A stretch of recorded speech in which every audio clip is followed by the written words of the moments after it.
د لوګر ولایت برکي برک ولسوالۍ کې د ځوان نسل فکر جوړونې په موخه ناسته کې د یاد ولایت ځایي چارواکو سربیره دیني علماو، قومي مخورو او د دیني مدرسو او ښوونځیو لسګونه زده کوونکو برخه اخیستې وه. په ورته وخت کې مسؤلینو وویل چې په تېرو څو کلونو کې د ځوان نسل فکر خرابوالي لپاره غربیانو له بېلابېلو لارو څخه کار اخیستی و او اوس پکار ده چې موږ او تاسو د فکر جوړونې په موخه کار وکړو. اوس داسې سیالۍ نه یوازې د معلوماتو په زیاتوالي بلکې د ځوانانو د مطالعې سره مینې زیاتېدو کې مهمه ده. په دې معنی باندې موږ امتحان کاملا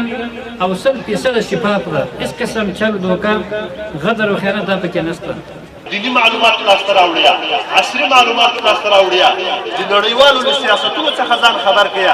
له فکري جګړې څخه ځان خبر کیا. ورته مهال مسؤلینو د فرهنګي شخصیتونو کړنې د ځوانانو روزنې په برخه کې وستایلې او دغه کار یې په هر اړخیزه برخه کې مهم وباله او په راتلونکي وخت کې د داسې نورو کړنو دوام غوښتونکي شول. دوی چې څومره کوشش په نظامي شکل باندې په افغانستان کې کړی ده چې افغانستان مغلوب کړي